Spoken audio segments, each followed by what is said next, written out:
हर हर महादेव। श्री शिव महापुराण कथा के 6वें अध्याय में आप सभी का पुनः स्वागत है। पिछले अध्याय में हमने श्री शिव महापुराण का महात्म्य जाना।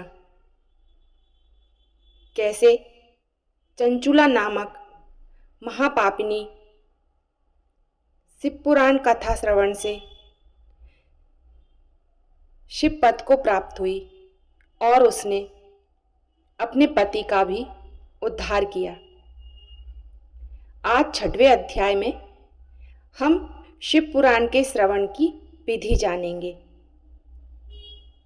शौनक ऋषि बोले, हे सूत जी, आप परम शैवी हैं, इसलिए कृपा कर शिव पुराण के श्रवण की विधि भी कहिए, जिससे श्रोतागण संपूर्ण फल को प्राप्त कर सकें। श्री सूत जी बोले, हे शौनक जी, अब संपूर्ण फल की प्राप्ति के लिए शिव पुराण के श्रवण की विधि सुनिए।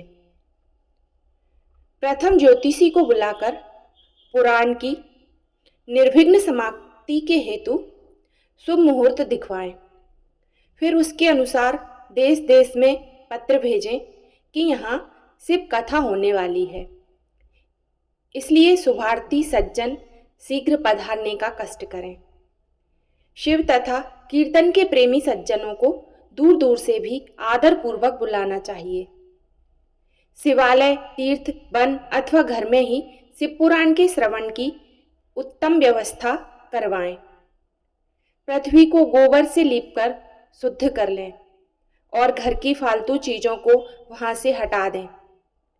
फिर केले के खंभों से कुछ ऊंचा एक शोभायमान मंडप बनाकर उसके चारों ओर बंधनबार, ध्वजा, पताका लगाकर फल फूलों से युक्त वितान लगावें और वक्ता को भी सुंदर एवं सुखदायक आसन प्रदान करें। श्रोताओं के बैठने के लिए भी उत्तम प्रबंध करें। विवाह उत्सव की भांति ही इस कार्य में भी संलग्न हो जाएं और अन्य लौकिक चिंताओं को त्याग दें। उत्तर की ओर मुख करके वक्ता और पूर्व की ओर मुख करके प्रमुख श्रोता को बैठाना चाहिए। वक्ता की ओर श्रोताओं के मुख होने चाहिए। जब पौराणिक ब्राह्मण व्यास आसन पर बैठें तो कथा प्रसंग की समाप्ति तक किसी के आगे नमस्कार न करें, क्योंकि वह बालक, युवा, वृद्ध, दरिद्री अथवा दुर्बल पुराणज्ञ पुण्यात्माओं से सदा वंदनीय है। जन्म से एवं गुण से तो कई गुरु होते हैं, परंतु गुण ज्ञाता परम गुरु है। पुराणज्ञ से बढ़कर और कौन गुरु हो सकता है, जो करोड़ों जन्मों से कष्ट उठाते हुए मनुष्यों को मुक्ति दिलाता है। परंतु वक्ता भी शुद्ध, चतुर, शांत, साधु एवं दयालु होना चाहिए कि सूर्योदय से लेकर 3:30 प्रहर तक इस शिव पुराण की कथा को कहे तथा कीर्तन करने वाले को उचित है कि वह मलमूत्र त्यागने के लिए मध्याह्न में 2 घड़ी पर्यंत कथा विराम करे। वक्ता को कथा प्रारंभ से 1 दिन पूर्व क्षौर कर्म करा लेना चाहिए और सारे नित्य कर्म भी संक्षेप में करते रहना चाहिए। वक्ता की सहायता के लिए एक संशय छेदन करता विद्वान भी वक्ता के पास बिठाना चाहिए। कथा निर्विघ्न समाप्त हो, इसीलिए प्रथम तथा पुस्तक की पूजा करें। तदंतर श्रोता को श्रद्धा भक्ति सहित एकाग्र चित्त होकर आदर पूर्वक शिव पुराण की कथा श्रवण करनी चाहिए।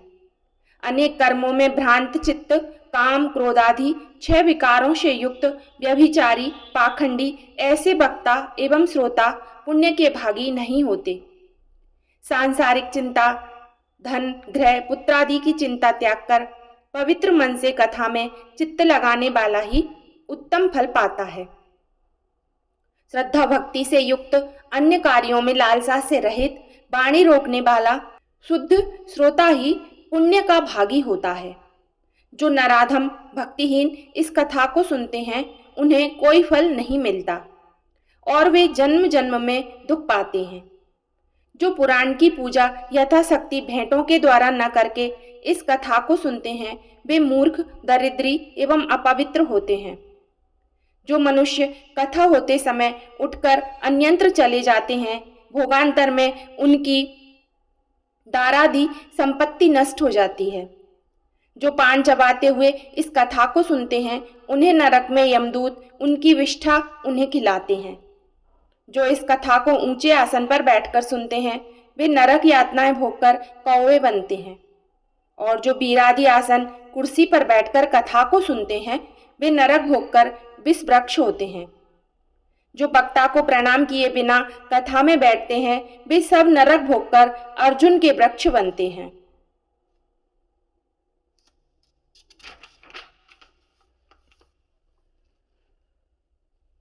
जो निरोगी होते हुए भी लेटकर कथा सुनते हैं, वे नरकों को भोगने के बाद अजगर आदि बनते हैं। जो वक्ता के बराबर आसन पर बैठकर कथा सुनते हैं, उन्हें नरक में गुरुसैया पर चढ़ने का पाप भोगना पड़ता है। पैर बांधकर कथा सुनने वाले मनुष्यों के पुत्र पापी एवं कुल में कलंकी होते हैं। जो वक्ता की तथा इस पवित्र कथा की निंदा करते हैं, वे नरक भोगकर 100 बार कुत्ते की योनि पाते हैं। जो कथा के समय बुरे वचन निकालते हैं, वे नरक भोगकर गधे की योनि पाते हैं। जो इस पवित्र कथा को कभी नहीं सुनते, वे नरक भोगकर जंगली सूकर बनते हैं।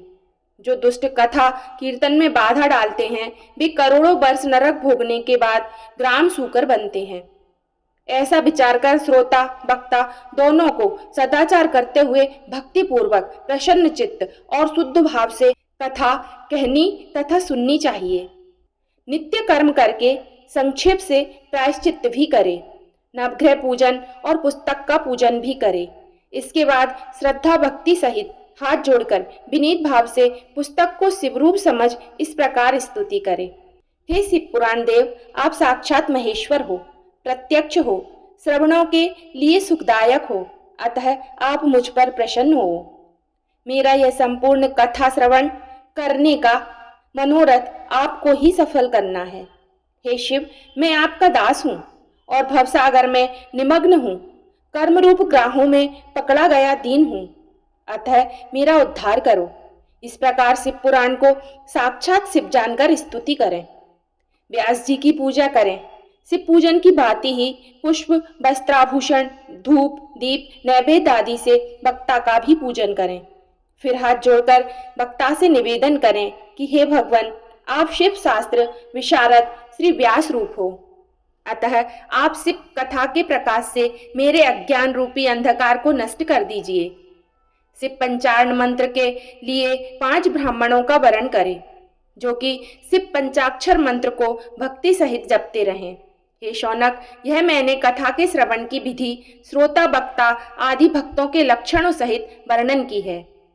अब आगे तुम और क्या सुनना चाहते हो? इसी के साथ श्री शिव महापुराण कथा का 6वां अध्याय संपूर्ण होता है। बोलिए श्री शंकर भगवान की जय। हर हर महादेव।